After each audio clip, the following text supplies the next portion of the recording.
stage of the game, you know, you're going to be under threat in the middle of the park. And that can go down to the individual, you know, pre-game and post-game. Let's have a look at your game. Here, right, here's you carrying the ball. Again, at the NRL stats level, we're very, very fortunate we get the opportunity and have the capacity to do that. And again, I'm very lucky that I have the coaching staff that allows us to be reasonably thorough. Analysis, there's also feedback techniques, both in personal presentation, whether you use statistics and numbers, whether you use audio-visual stuff, and I guess there's a whole lot of other methods that you can use. People do player diaries, feedback, written feedback, all that sort of stuff. Things on the business side of coaching or getting the coaching business sorted that you need to have covered as a coach.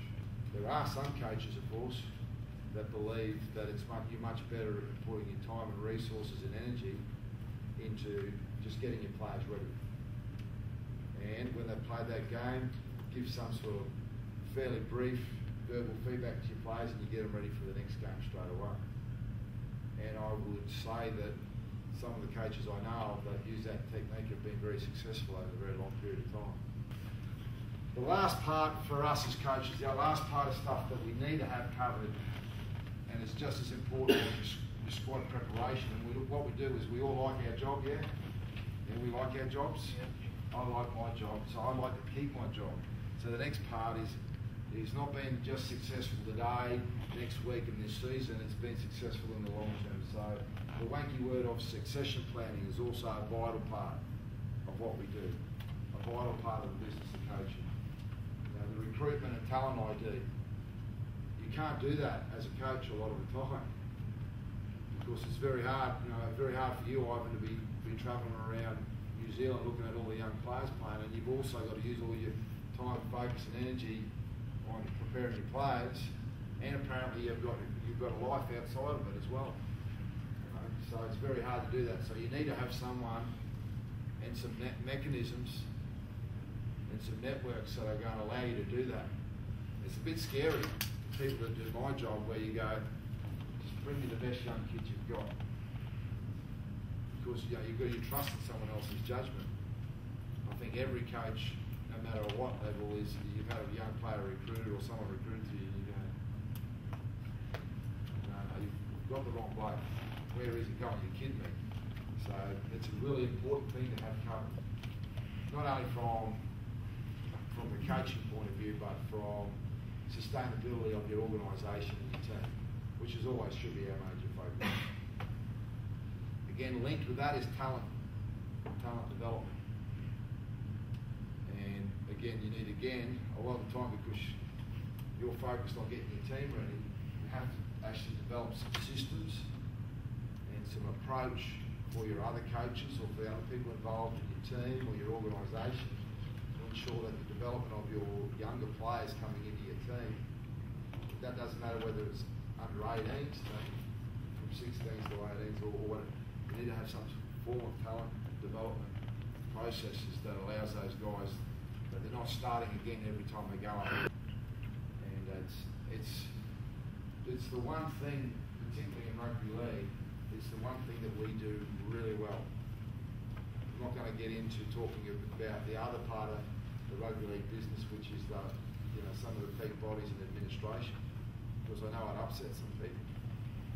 But the one thing that rugby league, I believe, does better than any other sport in this country is develop young kids.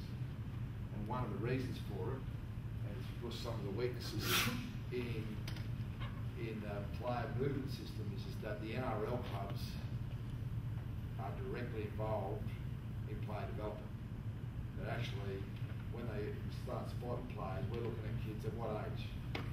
What's the youngest kid you're looking at, Max? I don't want to hear about the NBA. Yeah, so you're looking at them. What I'm saying is that we've got to make sure that as those kids come through, they're being prepared in a process, in a system, and in a manner, and an approach that helps them develop as players. And because supposedly the peak of rugby league knowledge is at the NRL level, a lot of clubs are doing very, very effectively feeding that down into their junior and elite development processes. Some clubs do it particularly well.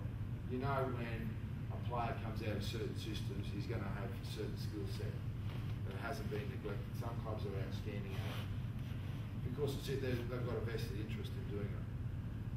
You know, and that's not to discredit the other people involved in junior development at all. Because a lot of people that are involved in junior development and development of young players are outstanding and have a really strong understanding of the game. But it's when you start to link them into junior reps and that sort of stuff where kids really start to accelerate their development. The other part of the coaching business is staff training and staff development. You know, again, as someone who works with people on a daily basis, I think that if you have a member of your coaching staff or support staff that have done the same job year after year after year, they're probably going to let you down.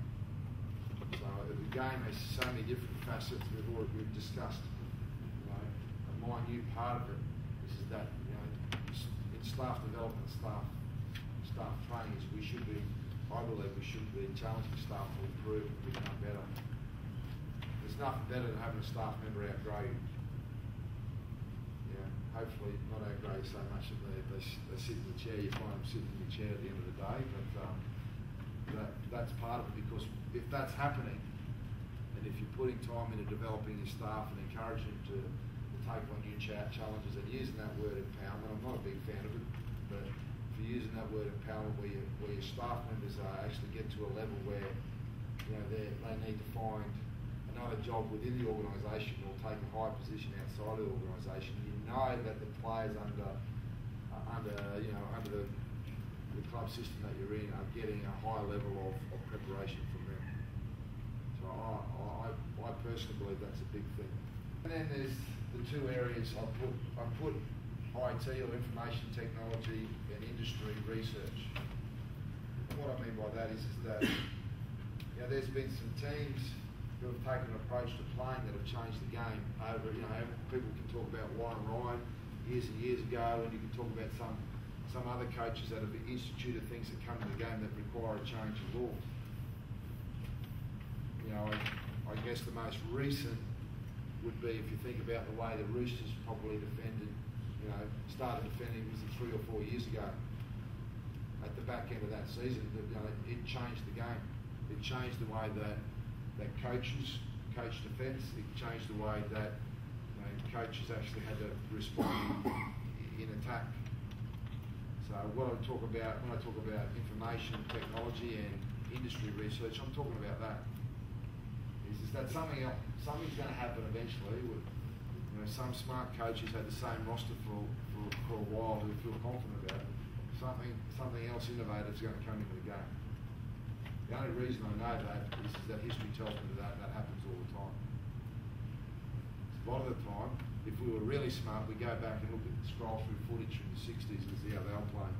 The game tends to go in cycles. You know, the ruck speed picks up, slows down. You know, attack and defence, the emphasis between the two changes and all that sort of stuff. So I might start going back and having a look at some footage from the early 60s and might pick something up. You know, something that I think, again, as a coach, I guess that's what you're doing here. You're doing some research.